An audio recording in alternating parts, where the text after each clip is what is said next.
दोस्तों, जुलाई 2026 में केंद्रीय कर्मचारियों और पेंशनर्स को मिलने वाली महंगाई भत्ते यानी कि डीए और डीआर को लेकर अब लगभग पूरी तस्वीर साफ हो चुकी है। क्योंकि जून 2026 के एआईसीपी इंडेक्स के अंतिम आंकड़े जारी हो गए हैं और इन्हीं आंकड़ों के आधार पर 7वें वेतन आयोग के तहत मिलने वाला महंगाई भत्ता तय किया जाता है।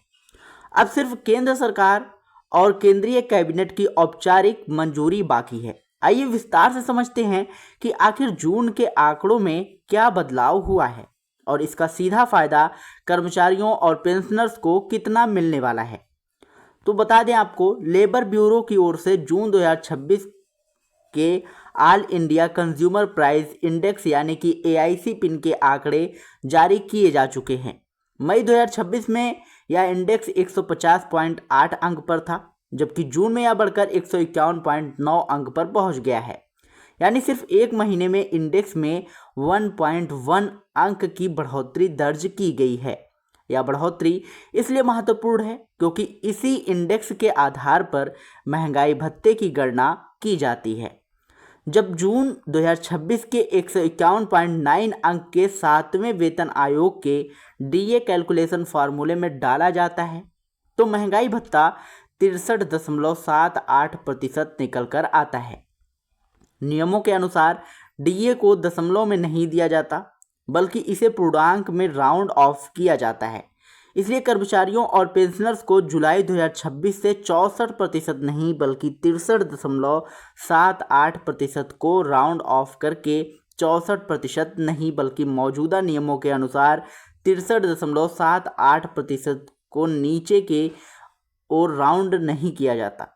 सरकार सामान्यतः निकटतम पूर्णांक के आधार पर फैसला करती है। यदि 63.78% को निकटतम पूर्णांक माना जाता है तो यह 64% होगा।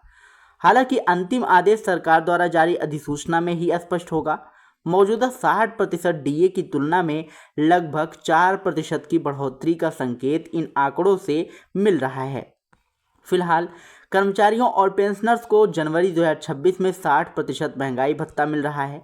यदि सरकार इन गणनाओं को मंजूरी देती है तो जुलाई 2026 में बढ़ा हुआ महंगाई भत्ता लागू होगा और इसका सीधा फायदा लाखों केंद्रीय कर्मचारियों और करोड़ों पेंशनर्स को मिलेगा। इससे कर्मचारियों के मासिक वेतन में बढ़ोतरी होगी और पेंशनर्स की पेंशन में भी इजाफा देखने को मिलेगा। अब बात करते हैं इस पर सरकार की मंजूरी कब मिल सकती है। आमतौर पर जुलाई से लागू होने वाले महंगाई भत्ते को केंद्रीय कैबिनेट की मंजूरी सितंबर या अक्टूबर के आसपास मिलती है। मंजूरी मिलने के बाद बढ़ा हुआ डीए एक साथ वेतन और पेंशन में जोड़कर दिया जाता है। साथ ही जुलाई से जिस महीने तक आदेश जारी होता है उस अवधि का एरियर भी कर्मचारियों और पेंशनर्स के खाते में जमा किया जाता है। यानी अगर मंजूरी सितंबर या अक्टूबर में मिलती है तो जुलाई और अगस्त और संबंधित महीनों का एरियर भी साथ में मिलेगा। ध्यान देने वाली बात यह है कि अभी एआईसीपीआई के सभी जरूरी आंकड़े सामने आ चुके हैं और इनके आधार पर डीए की गणना लगभग तय मानी जा रही है। लेकिन अंतिम और आधिकारिक घोषणा केंद्र सरकार की अधिसूचना और केंद्रीय कैबिनेट की मंजूरी के बाद ही होगी। इसलिए कर्मचारियों और पेंशनर्स को अब सिर्फ सरकारी आदेश का इंतजार है।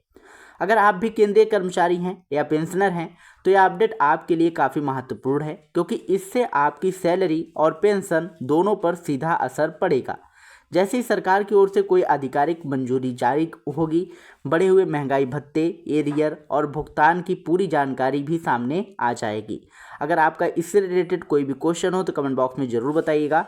हमारी टीम आपकी पूरी सहायता करेगी। और यदि आपको यह वीडियो पसंद आया हो तो वीडियो को लाइक करिएगा, शेयर करिएगा और यदि चैनल पर पहली बार आए हों तो चैनल को सब्सक्राइब करके बेल आइकन जरूर दबाइएगा, क्योंकि हम ऐसी महत्वपूर्ण अपडेट्स आप लोगों के लिए हमेशा लाते रहते हैं। मिलते हैं नई वीडियो में नई अपडेट के साथ। तब तक के लिए जय हिंद, जय भारत।